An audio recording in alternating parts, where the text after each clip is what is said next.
Then- Yeah. Good morning, everyone. Good morning. Morning.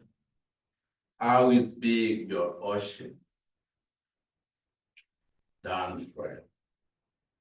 Dan first joined Toastmasters in 1991 because she wanted to keep her job as a technical system analyst for the Royal Bank of Canada. She had a hard time talking to people. When this weakness became an evident, her boss sent her to the Toastmasters. What Dawn found when she arrived was a learning community. She believes that the club environment of her very first Toastmaster club was instrumental in her success.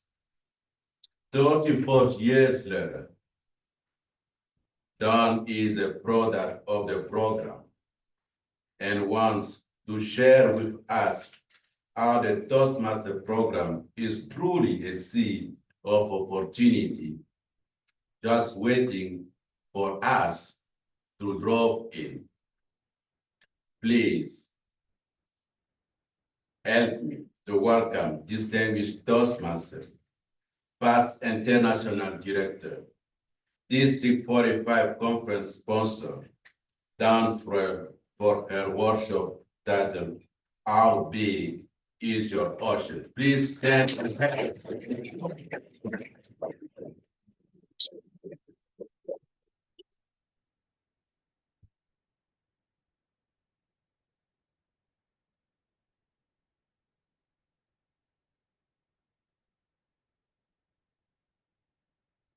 They say that if you take a shark, a baby shark, and put it into a fish tank, that shark will grow to be 5 or 6, maybe 7 inches long.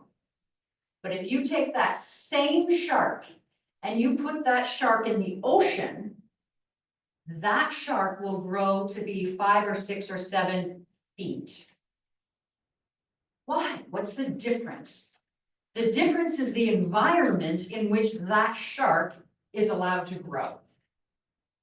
I believe, and my thesis for you today, is that your ability to grow, to reach your wildest dreams, to achieve what you want to achieve, will depend on the environment that you are in. Now, today is really thinking about, from the Toastmasters perspective, how can you accomplish everything that you want to accomplish in life, in work, in Toastmasters, by truly embracing what's available to you in Toastmasters? The very first woman Toastmaster, Helen Blanchard, said, if you're going to get out of Toastmasters all that there is to get out of Toastmasters, you will never get out of Toastmasters. I have experienced this, and 34 years later, I am still growing. I'm still looking for opportunities because it is a never-ending smorgasbord in this learning laboratory we call Toastmasters International. So we're going to spend the next 20 minutes exploring how we can reach our goals. So when you think about the Toastmasters experience, is your ocean small, tiny? Maybe you're only just dipping your toe into the ocean and letting the waves just touch you. Or maybe you are way out in the middle of the ocean and you are diving into something that is big and that is vast. Our organization has something for everybody, no matter where you are. So if you are just new to Toastmasters, if you have been around for a very long time, you will get something out of our conversation today that gives you hopefully the motivation, that inspiring motivation that we heard about just a short while ago, to give you some juice in your veins to say, I want to do more, I want to go further. Of course, we all belong to a club. In the club, we have an amazing opportunity to, in our own right, step up and step out of our comfort zone. If there's one thing that stops us in our environment from growing, it's our own comfort zone. How many of you would agree you're your own worst enemy when it comes to stepping out? I love seeing some brand new Toastmaster deliver their icebreaker. Who loves that as well? We know what that journey is, that that person has just taken this first leap, and we know what's available for them. Who's already done an icebreaker? Who's done more than one icebreaker? Who's done more than 5 icebreakers? How many of you, if your hand is up, how many of you are looking forward to your next icebreaker? Yes, I love it. I love when people say to me, oh, but I'm starting a new path and I have to do my icebreaker again? Yes, you get to do your icebreaker again, because the last time you delivered your icebreaker, you were a different person in a different place, in a different mindset. Today, you are somebody new. Different audience. Different audience, yes. Our icebreaker is an opportunity for us literally to make our ocean, our environment bigger. I don't know about you, but I joined Toastmasters because of table topics. My boss sent me to Toastmasters because I was a computer programmer and I was fantastic at talking to computers. I was amazing. If I had to talk to a person, that's when my life started getting quite miserable. So when I was promoted to technical systems analyst and it was now my responsibility to go to meetings and talk to people, oh my gosh, that's when I got some feedback that said, okay, Dawn, you've got a problem that you need to fix. For me, in my club, table topics was the most scariest thing. It was a huge step. And I today get a visceral reaction when I remember my very first table topic. I was handed a piece of paper with a name, and my task was to portray this person without saying the person's name, such that the audience could guess who I was. Am I panicked or am I panicked? The name I got was Margaret Thatcher. Now, if you don't know who that is, she was a prime minister in Britain and was, of course, a perfect opportunity for me to say things in a British accent. And say, people would call me the Iron Lady. And instantly, people knew who I was. I was terrified in that situation. I'm still terrified when it comes to doing table topics. I always volunteer to go first because I have to get it over with, because I can't hear anything or pay attention until I've done it. So for many people, the ocean is volunteering to do a table topic. How about evaluations? How many times have you heard, or maybe you've said as a Toastmaster, oh, I can't evaluate that person, they're too good. Or I've not done that speech assignment, I can't evaluate that person. I'm a brand new Toastmaster, I don't know how to evaluate. For many people, this is a huge step. So I'd like you to think about just your club, because for some people, the ocean is the club. The people in your club who are members and guests are there to accomplish and to achieve something. Do you know what that is? And how can we help them? So maybe they don't know even what the district or what Toastmasters International is. It's just about, can I survive my icebreaker? The very first Toastmasters club that I joined at the Royal Bank, there was somebody who joined our club, her name was Michelle. And Michelle, I've never seen anybody more terrified than me, except for Michelle. Michelle joined our club because her boss, she also worked in the IT department at the Royal Bank, and her boss sent her to Toastmasters. She never, in 18 months of membership, is how long she was with us, she never gave her icebreaker. Never. She was so terrified. Now you may say, oh, well, that certainly is not a success story. I mean, you can't accomplish anything in Toastmasters if you don't give your icebreaker. Well, let me tell you about Michelle. We tried everything to get her to do her icebreaker and she flat out refused. She was terrified. And on the day where we did put her on the agenda to do her icebreaker, she didn't show up. She didn't show up at the meeting. She didn't even show up at work. She was so debilitated by her fear. We said, okay, let's try something different with Michelle. So we convinced Michelle to be the sergeant at arms. Now in our club, our process was the sergeant at arms opened the meeting and introduced the Toastmaster of the day. And she said, okay, well, as long as I don't have to give a speech. No, you don't have to give a speech, just introduce the Toastmaster, bang the gavel and go and sit down. That's it. She said, okay. She went the very first time and she said, Toastmaster Don Frail, bang, and she sat down. The next meeting, Toastmaster Monica White, bang, and sat down. By the time she left us, 18 months later, still doing the role of Sergeant at Arms. Ladies and gentlemen, welcome to Front Street Speakers. Our Toastmaster today is Dawn Frail. She's been a member of Toastmasters for 7 years. She works in the payroll department. So if you have a problem with your paycheck, go and see Dawn. Please welcome our Toastmaster for today, Dawn Frail. Bang. Now, is that a success? Oh my gosh, you better believe it is. So you never know what somebody's comfort zone is. You never know how we are impacting lives. For her, being Sergeant at Arms was her ocean. Well, how about outside of just doing speeches, what other things are available to us in our club? Well, of course, there are contests. Now, you may be of the opinion that, oh, contests are for other people. I'm not a competitive type. Well, I too sat in that same seat with that same opinion until my VP of Education said to me, after about 6 months, I think I had been a member, she said, we have a contest coming up and you're entering it. And I didn't know. There were so many things I didn't know. I didn't know I could say no. And so I said, okay. Well, that was a table topics contest.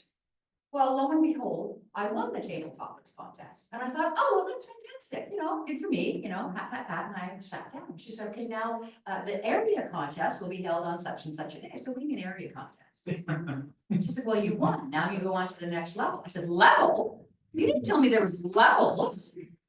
So for some people, when we put ourselves into those situations and get out of our comfort zone, we stretch and we grow and we learn, and contest is an amazing place to do that because the bar is raised. We have a greater expectation of ourselves, and so we try just a little bit harder. And it's a way that we push ourselves. How about leadership roles? How many of you would say that Toastmasters is a place where leaders are made? And that starts at the club level. Absolutely. How about somebody who has the opportunity to be a club president? Never had an opportunity to be a leader at work, but now has a chance to lead a team, 7 people on the club leadership committee, where you have the chance to be a president. What does that look like on your resume? What does that look like on your LinkedIn profile? How many of you have LinkedIn profiles? Do you have Toastmasters under the experience section, not the association or volunteer section, but under the experience section? The skills that you learn in these roles are absolutely the skills that people are looking for outside of Toastmasters. So the club is just an amazing opportunity for people to grow. Now, beyond the club is the area.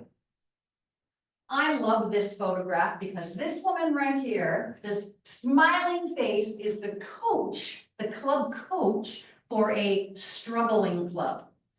And her ability, her name is Shuba Amba, she's actually our incoming district director come July 1 in my district back in Toronto. She's going to be our district director. And she and a group of people who were really wanting the Toastmasters experience, but just couldn't get it together. You have an opportunity to go and coach others, to build others. If you've ever dreamed of having a job where maybe you turn things around, or you want to be a consultant, like what we heard our speaker this morning. Club coach is an amazing opportunity for learning skills to be able to turn something around. Highly prized in the work environment. So think about your career. If you have ever done a demonstration meeting, it could possibly be your first step into project management. Maybe you have a goal to be a project manager, or maybe you have a goal to do some kind of organization or get a manager role at work. Take on a demonstration meeting. Lots of things have to go in place in order to be successful in that environment. Now, area director, I would say if you've never been an area director, or even if you've been an area director before, you can mentor somebody. But as Dan Rex, the CEO of Toastmasters International says, the area director is the most important role in the organization. It is what connects the clubs to Toastmasters International, to the world headquarters organization. And really it is, and was for me, my very first step into leading leaders. If you're in a leadership role and you lead individual contributors, you know that's very different than if you're now leading leaders. Now do it in a volunteer environment with clubs where they don't have to listen to anything you say. And it's your job to inspire them and motivate them so that they can have a successful club. Area director is, in my opinion, the Toastmasters role that teaches you the most and gives you the most transferable skills if you want to get promoted at work. So think about area director.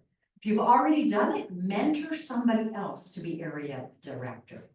If you've never done it or you're in a position to do it again, have an assistant area director, somebody who you can put their name forward next year to be area director. And this is how we create a pipeline of leaders in our organization.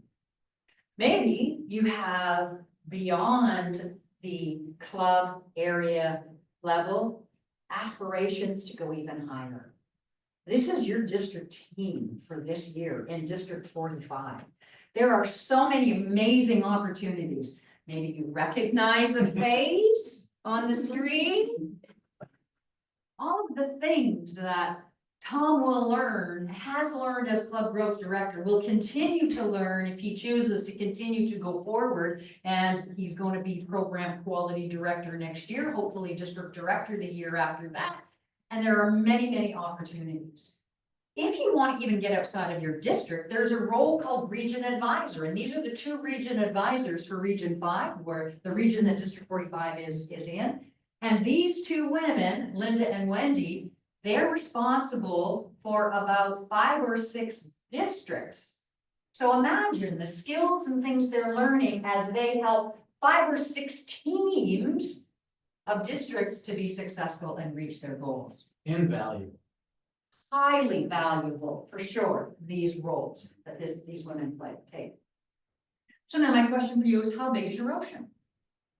Is your ocean the club, where you're saying to yourself, I'm going to enter a contest. I'm going to run for a club executive. Maybe I'll be sergeant at arms. Maybe I'll be president. If your ocean is as big as your club, that's fine. But don't stay in that environment once you're comfortable there. Remember the shark. The shark needed that vast ocean in order to grow. Once you have outgrown your club, now move on to something else, something bigger. Broaden your horizons, make your ocean bigger. Now, when we think about, now what do we do? What are the next steps? I love this book called Atomic Habits by James Clear. I get his newsletter. His goal in his newsletter is to have the most value per word of any newsletter ever. And believe me, that is a fantastic newsletter. One of the things that I learned out of this book is the idea of tiny changes. Habits plus deliberate practice equals mastery. Well, I don't know what you think about Toastmasters, but Toastmasters is deliberate practice. We get into the habit of doing things and we practice every single week. We come annually to our conference. We do all kinds of things. So what's interesting about what James talks about is what he calls the power of tiny gains.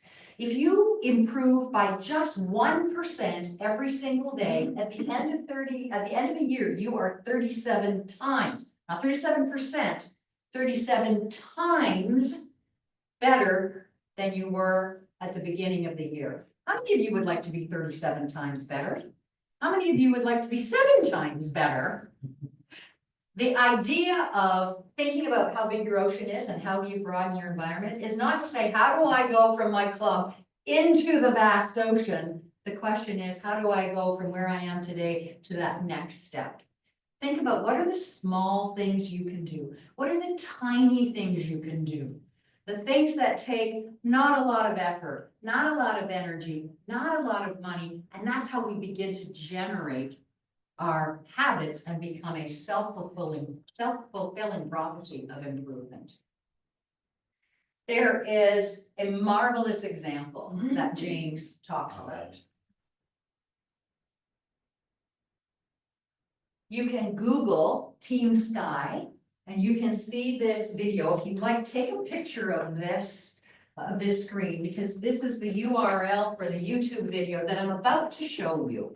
So watch what the power is of tiny improvements. The story is about Team Sky, which is Great Britain's professional cycling team. Sometime in the mid-2000s, around 2010, they hired a man named Dave Brailsford. And at the time, Team Sky had a very middle-of-the-road record when it came to performance on the world stage. They had won about 1 gold medal in the last 100 years, from 1908 to 2008. They had never won a Tour de France, the premier event in cycling. And when they hired Dave Brailsford, they said, we would like to change this. We'd like to improve our performance. We'd like to reach a higher level of performance. What's your plan to help us do that? And when they hired Brailsford, he said, I have this strategy called the aggregation of marginal gains. And the way that he described it was the 1% improvement in nearly everything that you do. And so they started by looking at a lot of things you would expect a cycling team to look at. They improved their bike tires and made them slightly lighter. They put a more ergonomic seat on the bike. They had their riders wear biofeedback sensors so they could see how each person responded to the training and practice that they did each day. They had their outdoor riders wear indoor racing suits because they're lighter, aerodynamic. But then they did a variety of things that you wouldn't expect a cycling team to do. They split tested different types of massage gels to see which one led to the best form of recovery. They taught their riders how to wash their hands to reduce the risk of infection, keep them healthy.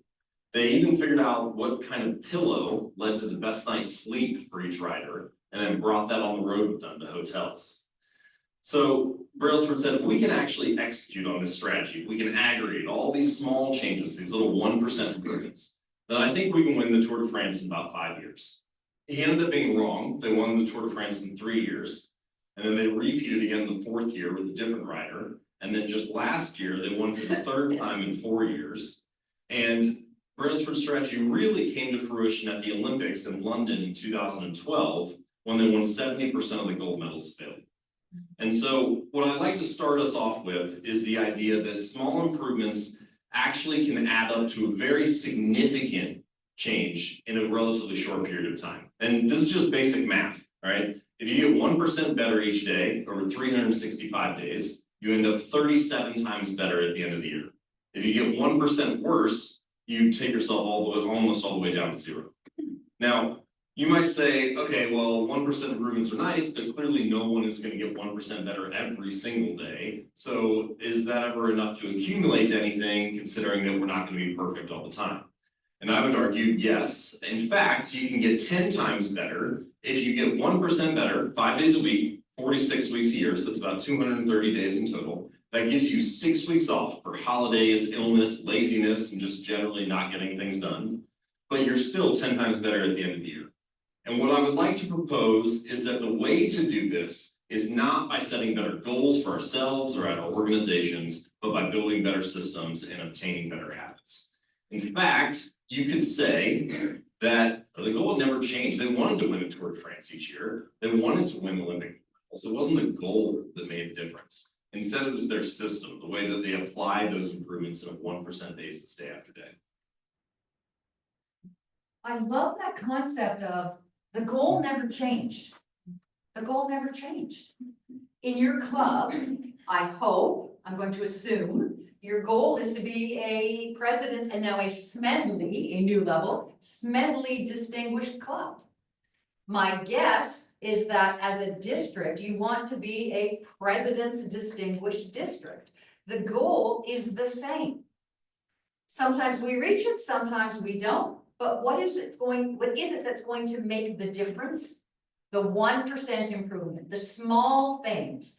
Tom, if everybody in this room committed to do just one thing to help the district, imagine where we could be a year from now.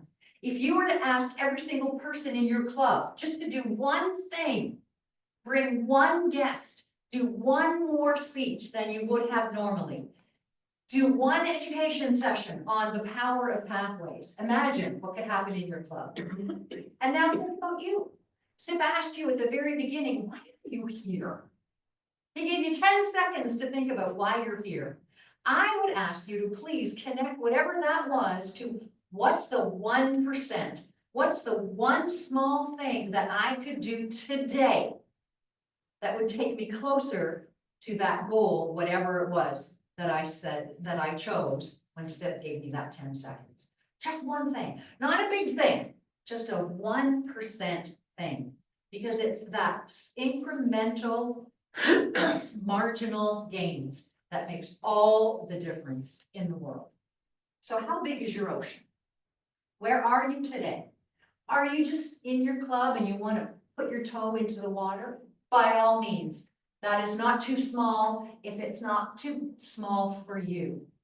Maybe you've been around for a while and maybe you'd like to learn, Dawn was an international director. What's that?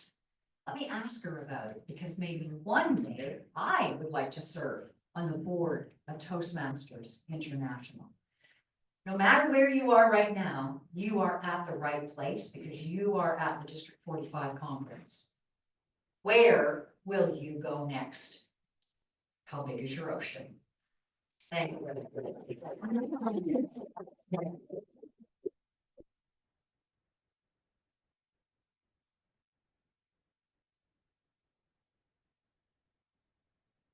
Thanks very much. So at the beginning, I asked you to take 10 seconds. Now, should you write that question? What did you learn? What will you bring home? I will not ask the quiz for that, but I want you to think about that. Bring that home and share with your club members, your colleague, maybe invite your wife, your husband, or anyone you may want to bring. Little by little, we will change the world.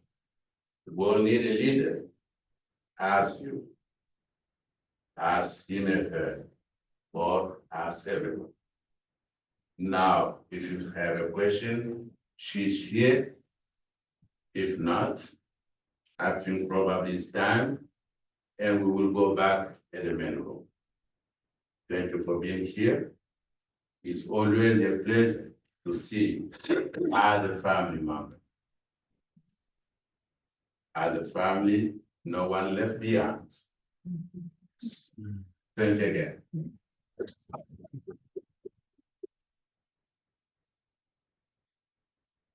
Thank you, everybody.